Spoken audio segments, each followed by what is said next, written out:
All right, pause right here. This is not a routine court appearance. A first-degree felony murder charge tied to fentanyl delivery? This is one of the most aggressive applications of drug-induced homicide law in Texas. Watch closely how intent becomes the battlefield. You are Michelle Lee Cormier, and Ms. Cormier is charged with the first-degree felony offense of murder in cause number 25 DCCR 0153. Mr. Radford has filed, there's a motion to quash the indictment. The state has filed a reply. Obviously, I've looked through both of these. I guess I'm confused, Mr. Radford, when you say it doesn't allege the requisite mens rea for murder? Judge, if I may, the common law has established that murder is when someone intentionally and knowingly causes the death. Okay, but the statute is what we're going to go by. Yes, ma'am. Okay. But I don't think it was the intention of the legislature to remove the requisite mens rea. What makes you think that?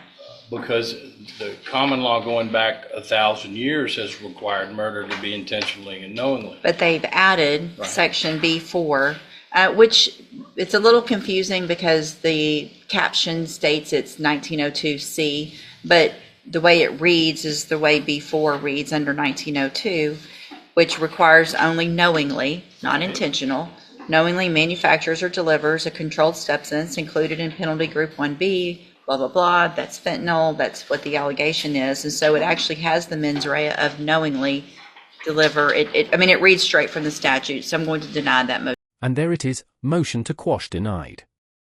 This is huge. The judge is saying, intent to kill doesn't matter here. If the delivery of fentanyl was knowing, and death followed, that alone can satisfy murder under the statute. Do you agree with that interpretation, or does that stretch murder law too far? Did the defendant knowingly deliver fentanyl specifically? That single word knowingly could decide whether this becomes a life-altering conviction or a defense win. Can I Sure. just make a brief argument? Yeah. Under this indictment, under the way that it's pled, if a doctor gives a patient fentanyl and that patient dies, then that doctor can be charged with murder even though he did not intentionally or knowingly. Well, there's an exception. The next C, except as provided, well, where was it? I saw this. It is a defense to the prosecution under section B4, which is our section, that the actor's conduct in manufacturing or delivering was authorized under Chapter 481 Health and Safety Code or state or federal law, which I think would be the medical purposes. So there's an exception. Is it my understanding then, is the court of the opinion that the state must prove that my client knowingly delivered fentanyl to an individual? That's what the law says, and that's what the indictment says. Did then and there knowingly deliver a controlled substance, namely fentanyl, and that Shelby Irvin died as a result of ingesting and inhaling that into her body. So that it's the opinion of the court that Ms. Cormier must have the requisite knowledge that she was giving her fentanyl? I think that's... I think Go ahead. what Mr. Radford's trying to do is box the court in here. I'm not going to... My interpretation of the statute is just knowingly deliver a controlled substance. And that controlled substance, if it contains fentanyl, is enough for her to be guilty of this offense. If it contains fentanyl and causes the death of a person, then that gets us to murder. Well, I think that's going to be another whole question because it's specific that it says knowingly deliver a controlled substance, namely fentanyl. So I think that's going to come down to maybe a jury question. I don't think that's, I'm not going to make that decision. That's not a, that's just an element of the offense. So the motion to... Now the tone shifts. We move from legal theory to human reality, bond. This is where judges balance presumption of innocence against public safety. And with fentanyl deaths, courts almost never take risks. Quash is denied. Yes, ma'am. I would submit that the statute is unconstitutional as drafted. Okay. I'm not going to find the statute. I understand. I'm going to follow it as written. Yes, ma'am. All right. So that's denied. Hold on just a second. Mr. Radford has also filed a motion to reduce the bond Do you plan on calling your Yes, ma'am. client? Ma'am, the best you can, raise your right hand. Do you swear or affirm the testimony you're going to give in this hearing will be the truth, the whole truth, and nothing but the truth, so help you God? Yes, ma'am. Thank you. You may proceed. For the purposes of the hearing, this hearing only, we call Michelle Cormier on the issue of bond reduction. Can you state your name? Just so you know, once she's under, I mean, I don't let anybody go far, but if she's under oath, and I am allowed to take into consideration some of the underlying facts of the case. Yes, ma'am. We won't go far, but just don't want you to think that can't go there at all. Yes, ma'am. I Okay. understand. Can you state your name for the record? Michelle Lee Cormier. And you are the defendant in this case, is this correct? Yes, sir. And your bond is currently set at $500,000, is that correct? Yes, sir. Can you afford a $500,000 bond? No, sir. Do you have assets in your name that you could liquidate to? Bond denied. $500,000 stays put. That tells you everything about how seriously the court views this case. Even family support, local ties, GPS monitoring, none of it outweighed the underlying allegations. Would you have ruled the same way? Make a bond. My family does. Your family Yes. can help you. Have you talked to your family about possibly helping you with the bond? Yes, sir. And how much, what kind of bond do you think your family can come up with? 100,000 or less. 100. That's what all of them have told me. 100,000, you think they can make a $100,000 bond? Would it assist your case in the presentation of your defense if you were bonded out and could assist me in working on your case? Yes, sir. Where were you born? I was born in Beaumont, Texas. Okay, have you lived here how long? I've been back into down in this area since I was 13 years old, so. So you pretty much lived here your whole life? Yes, sir. And you have family in this area? Yes, sir. Jasper area, my aunt here in Beaumont, Where would you live if you made bond? the Golden Triangle, Beaumont, or Bader. Who would you live with? My aunt, my 83-year-old aunt that comes and sees me, or my son and his grandma in Bader. My aunt lives here in Beaumont, off of Major Drive. If the court set conditions of your bond, including a GPS monitor and random drug testing, would you agree with that? Yes, sir, I sure will. What is your criminal history? Have you been to TDC before? Yes, sir, I went for a burglary of habitation back in 2013. How much time did you serve? I made my first parole, and I served 2.5 on that 10 because they sent me to safety. And I successfully came off of parole July the 11th of 2023. That's a witness. I want to know, I'm trying to I think it's probably in this reply. What was Ms. Cormier in custody for Or theft, if I'm not mistaken, Judge. when this happened? Yes, Okay. ma'am.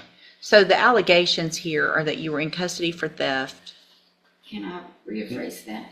No, Okay. just Okay. answer her Yes, question. ma'am. In custody, smuggled in some drugs of some type in your vagina that you gave to someone else that the allegation is led to her death that had fentanyl in it. Am I correct? That's it in a nutshell, Judge.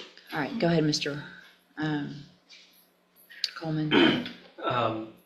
And you don't disagree with the judge's assessment that you, in fact, smuggled fentanyl into the jail? I'm going to object to that. I think you said the allegations are what he's trying to do now is bind her into a confession. I'll move on, Judge. Thank you. While you were in jail, did you provide a controlled substance or substances to other felonies? Again, Judge, I'm going to object that is not relevant at this time. I'll move on, Judge. Thank you. Where did you get those drugs? I'm going to object at this time, Your Honor, to that. I think any of those are going to go to her Fifth Amendment right against self-incrimination, Yes, Mr. One last Coleman. question. When you were arrested on the theft offense back in November of 2024, did you have a pending felony drug case in Orange County? Had you been arrested for methamphetamine possession in Orange County? Yes, ma'am. Yes, sir. That's all I asked. What's the status of that case? Do we Still know? pending as far as I know. Okay. I don't think it's been filed. But Okay. if it's orange, it could They're take- waiting on it could take drugs years. testing. Okay, anything else? No, ma'am. No, ma'am. All right, based on the criteria under 17.15, the information that I have, the nature of the offense, I'm going to deny the petition. And just when you think the hearing is over, a second defendant enters with a devastating lineup of charges. Guilty pleas, prior convictions, and sentences stacking up fast. This courtroom doesn't slow down, it escalates. The request for a reduction in bond, I think $500,000 is adequate based on the nature of all of those matters. All right, anything else then on this case? No, ma'am. Okay, we'll reset it for an announcement. Thank you. May I be excused? Yes, thank you. Judge, for the announcement purposes, I am waiting on a report from my expert, and I anticipate that that will be early June. Okay, we'll just do a normal reset and we'll see where we are at that point. Thank you. You can go back with the bailiff. All right, so are you Howard Celestine? And Ms. Prazo, will your client waive the formal reading of the indictment in each case? Mr. Celestine, in cause number 24 DCCR 0919, you're charged with a third-degree felony offense of manufacturing or delivering a controlled substance from January 10th of 2024. That indictment alleges that you were previously convicted of aggravated sexual assault of a child, a first-degree felony, April 13th of 2009. And how do you plead to that charge? Are you pleading guilty freely and voluntarily? Yes. And because you did what they charged you with? Yes. And is that prior offense true, that prior conviction? The one that I read out, the aggravated sexual assault of a child, is that true, that that is a prior conviction of yours? Yes. Okay. And cause number 24, DCCR 1549, it says count one only, but then it says a 20-year term, so it has to be count one and That's two. right, that was my intent. If it's That's 20, correct. count one and two. Yes. Okay. Oh, Celestine? Yes, ma'am. And Ms. Prazo, will your client waive the formal reading of the indictment in each case? you will, Your Honor. Mr. Celestine, in cause number 24 DCCR 0919, you're charged with a third-degree felony offense of manufacturing or delivering a controlled substance from January 10th of 2024. That indictment alleges that you were previously convicted of aggravated sexual assault of a child, a first-degree felony, April 13th of 2009. And how do you plead to that charge? Are you pleading guilty freely and voluntarily? Yes. And because you did what they charged you with? Yes. And is that prior offense true, that prior conviction? The one that I read out, the aggravated sexual assault of a child, is that true, that that is a prior conviction of yours? Yes. Okay. And cause number 24, DCCR 1549, it says count one only, but then it says a 20-year term, so it has to be count one and That's two. right, that was my intent. If it's That's 20, correct. count one and two. Yes. Okay. Oh, There's only one